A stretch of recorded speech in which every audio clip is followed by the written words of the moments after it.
Welcome to the Get Fit Guys, quick and dirty tips to get moving and shape up. My name is Brock Armstrong, and I'm the Get Fit Guy. Beachbody's website claims that insanity is the hardest workout ever put on DVD. But I gotta wonder, does that make it the best workout or even an effective one? Well, that's what we're going to talk about in this episode. The Beachbody Insanity program is, well, I'd say not for the faint of heart. Invented by Shaun T, this 60-day workout program is designed to push you past your limits with cardio, plyometric drills, and intervals of strength, power, resistance, and core training. The marketing emphasizes that no equipment or weights are needed and that you don't have to be in extreme shape to do it. Yes, that's what it says, extreme shape. Now, I'm not going to lie. Having tried this workout myself, I can attest that the Insanity program is definitely not for everyone. In fact, the warm-up alone is harder than many of my entire workouts. Now, in my opinion, as a coach who's worked with hundreds of clients at this point, this is a serious workout for people who are already very fit. With a focus on max interval training that may intimidate even some seasoned fitness pros, this workout is not for someone who is new to formal fitness training, nor is it for someone who is just building or rebuilding their fitness. So, it's a tough workout. What's wrong with that? Well, the problem is that this type of maximum intensity comes at a greater risk of injury. Along with a solid base level of fitness, you also need to have good form and technique. And even though the video does a decent job of demonstrating each movement, unless you have a mirror handy or a friend who can keep an eye on your form, as fatigue sets in, your form will suffer and pain will ensue. But okay, I'm getting ahead of myself. More on that later. Throughout the Beachbody Insanity workouts, you alternate between explosive cardio drills, power and resistance moves, and plyometrics, with some core and balance moves sprinkled in for good measure. And, in theory, that is a good thing. The diversity of moves means that Beachbody Insanity checks the majority of the boxes for what I would consider a well-rounded workout program. The problem is that in most traditional interval training workouts of this length, and most of the Insanity workouts are nearly an hour long, the focus is on longer periods of moderate exercise with short periods of high-intensity exercise peppered in. For instance, a traditional interval training workout might have you soft pedaling on a bike for a minute, followed by sprinting as hard as you can for 20 seconds. Now, this is the way we get the closest results to the lab experiments that show us how effective a high-intensity interval training workout can be. But with Insanity workouts, it's the reverse. Long periods of high-intensity exercise followed by short periods of recovery. Now, to be fair, there is some solid logic behind this. Let's say you simply go out running a few days a week at a moderate intensity, or what I call comfortably uncomfortable, without changing your intensity along the way. As your body gets used to this intensity, you will quickly hit a plateau. And sure, you will get more efficient at running at that particular pace, but not much else will happen. On the other hand, when you add the type of high-intensity exercise that comes with Insanity, performing at 80% of your maximum heart rate or more for long periods of time, you can indeed see faster gains. But at what cost? For most of us, exercising above 80% of your maximum heart rate, well, it isn't fun. Although working out in this red zone can have some advantages, it is really quite unnecessary for overall good health.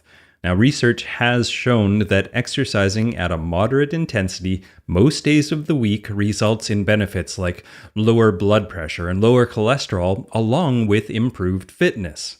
So, unless you really enjoy that high level of intensity, this intensity of exercise is not what I would call a good bang for your buck. Now, according to the Beachbody Insanity website, there are 10 insane workouts, including a fitness test, plyometric cardio circuit, cardio power and resistance, cardio and abs, core, cardio and balance, and a max interval circuit. All the workouts range between 20 to 80 minutes.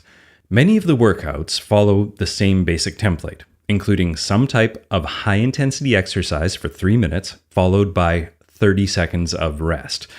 Now, I should note that 30 seconds is not enough time to really recover, but that's likely the point of a workout that's called insanity, in all caps. Now, because of this, I have to wonder if Beachbody Insanity isn't more of a mental workout than it is a physical one. The extremely limited recovery time after such high-intensity exercise makes for ridiculously hard workouts. And with workouts this challenging, well, I worry that the whole program will leave users unwilling or perhaps even unable to live an active lifestyle outside of their dedicated, insane exercise time. Now, personally, I place a lot more importance on what you can accomplish during the other 23 hours of the day when you're not sweating in front of your TV. The program also includes a basic meal plan, which will undoubtedly help participants reach their weight loss goals. Now, based on the marketing for the program, Insanity seems to focus disproportionately on weight loss as a goal, as opposed to other benefits of the workouts like added strength, mobility, and improved health.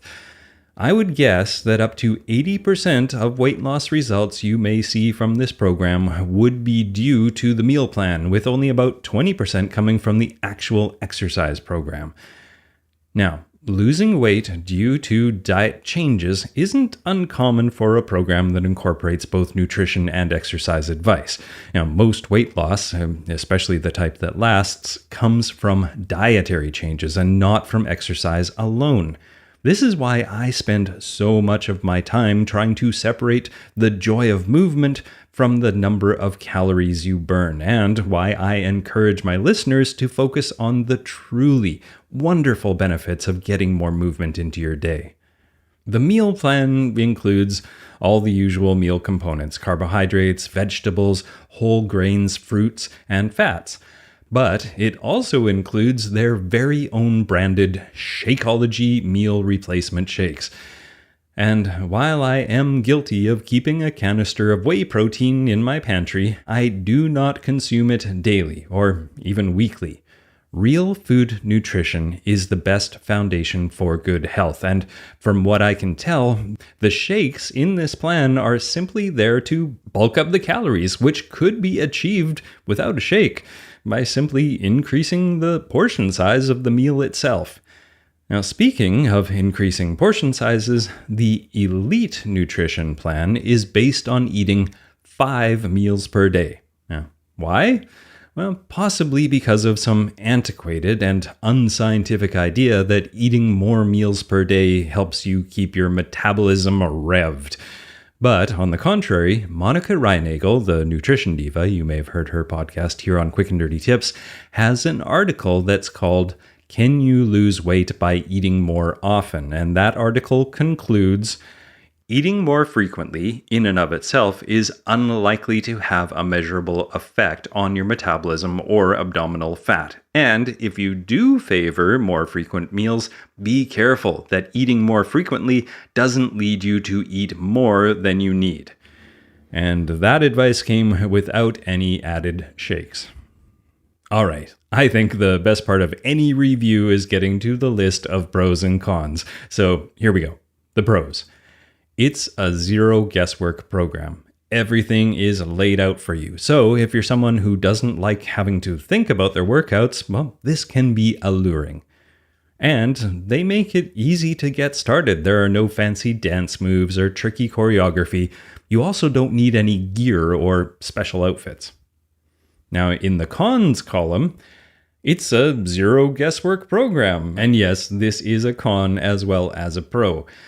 A one-size-fits-all approach doesn't do an individual participant any favors, and there's no way to know how quickly you will recover, what other stresses will impact your performance, or how your sleep, your mood, or your health will turn out on any given day. So any program that's laid out so specifically makes my inner coach kind of cringe.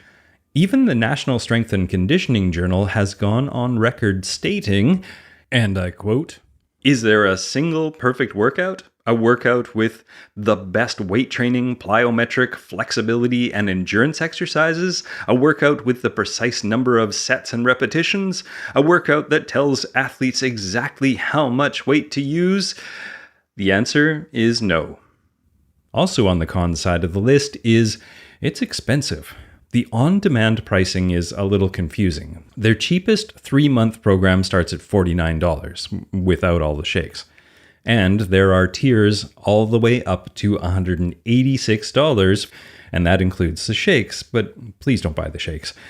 But if you still have a DVD player at home, which I don't, you can buy them for $145 on Amazon. Now, also on the cons list is, well, HIIT is HIIT. Insanity is not a magical formula for fitness. It's just an extreme form of high-intensity interval training, or HIIT. And when it comes down to it, you can get the same basic results for free by running up and down a set of stairs. Also in the cons list is, well, you could get hurt. Most of the exercises are high impact and high intensity, which means there is a risk of, say it with me, too much too soon for many of us fitness mortals. Also in the cons list is, it's kind of boring.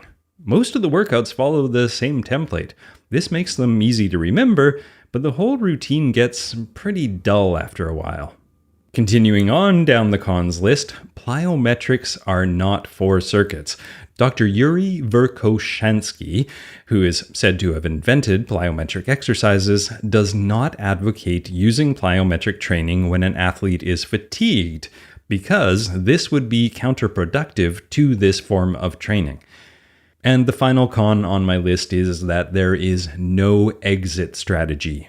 There's no educational component to either the exercise or the meal plan. So when you're done, you're done.